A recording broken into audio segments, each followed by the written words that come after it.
Welcome to Keep the Faith Ministry News. My name is Sabrina Peterson, and I'm filling in for Pastor Mayer while he's on medical leave.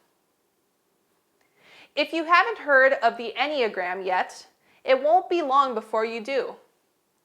After being used for several decades in Catholic retreats and seminars, the 9-type personality tool has seen an explosion of popularity in evangelical circles. Since 2016, evangelical publishers have released at least 3 full-length books on the Enneagram. A new book is set to release in April 2018. Beyond books, the Enneagram continues to receive a warm reception on a number of blogs and evangelical media outlets with articles like What All Christians Need to Know About the Enneagram and The Never-Ending Quest to Know Ourselves.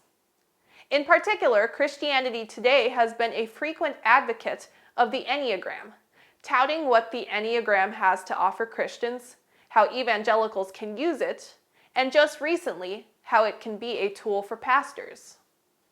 On a personal note, I have good friends who swear by the Enneagram as the means by which God showed them their blind spots and helped them overcome weaknesses in their personality. So what should we make of this new or ancient personality wheel with a strange name?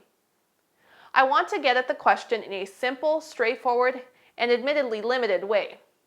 I'm going to look at The Road Back to You by Ian Morgan Cron and Susan Stabile. I've chosen this book for several reasons. It was the first one, so far as I know, to come out with an evangelical publisher. It has been successful enough to spawn a soon-to-be-released sequel, and its authors are popular experts on all things Enneagram. I understand that some fans of the Enneagram will say, but that's not what I believe, or that's not how I use it. I get that. It's a tool that can be adopted and adapted to a variety of theologies and contexts. But you have to start somewhere, and The Road Back to You seems as good a place as any to dive in and interact with this increasingly popular tool of self-discovery. Hereafter in this post, my analysis with the Enneagram will be through reviewing this single book. Okay, enough preface. What are we actually talking about? The Enneagram teaches that there are 9 different personality styles in the world, one of which we naturally gravitate toward and adopt in childhood to cope and feel safe. Each type or number has a distinct way of seeing the world and an underlying motivation that powerfully influences how that type thinks, feels, and behaves. While the ancient roots of the Enneagram are sketchy, maybe it started with a monk, maybe with Sufism, maybe with occult practices, most everyone agrees that the modern Enneagram entered America by way of the psychiatrist Claudio Naranjo, a student of a Chilean named Oscar Ichazo, who rediscovered the Enneagram in the early 1970s. From Naranjo, the Enneagram entered the Catholic world through Father Robert Ochs, and then later made another splash when the Franciscan friar Richard Rohr began writing and speaking on it. At first glance, the Enneagram may look like just another personality test, along the lines of discovering your Myers-Briggs type, knowing the color of your parachute, finding your strengths, or realizing you're a golden retriever instead of a beaver. But Cron and Stabile are adamant that the Enneagram is much more than a psychological profile. The true purpose of the Enneagram is to reveal to you your shadow side and offer spiritual counsel on how to open it to the transformative light of grace. Growing up, we learn to cope with the emotional wounds we receive in childhood. In order to protect us from pain, we place a mask called personality over parts of our authentic self. The Enneagram is not the end-all and be-all of Christian spirituality, Cron and Stabile acknowledge, but it is an incredibly useful tool God can use to help restore us to our authentic selves.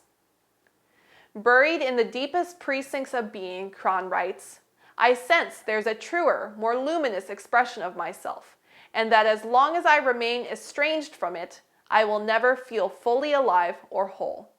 At its root, the Enneagram is a healing message of self-knowledge and self-awareness. We all put on masks. We all struggle to feel like we are okay in the world, and okay to be who we are. Enter the Enneagram as a tool for letting go of the stranger we've become. The purpose of the Enneagram is to show us how we can release the paralyzing arthritic grip we've kept on old self-defeating ways of living, so we can open ourselves to experiencing more interior freedom and becoming our best selves. The idea that one can discover the good in himself or herself is a teaching found in Buddhist and New Age practices. It is slowly creeping into the church through various avenues, including the Enneagram craze. As spiritualism more closely imitates the nominal Christianity of the day, it has greater power to deceive and ensnare. Satan himself is converted after the modern order of things. He will appear in the character of an angel of light. Through the agency of spiritualism, miracles will be wrought, and the sick will be healed, and many undeniable wonders will be performed.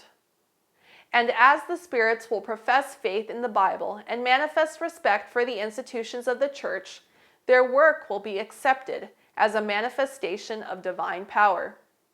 Great Controversy, page 588. This is Keep the Faith Ministry News. Thank you for watching.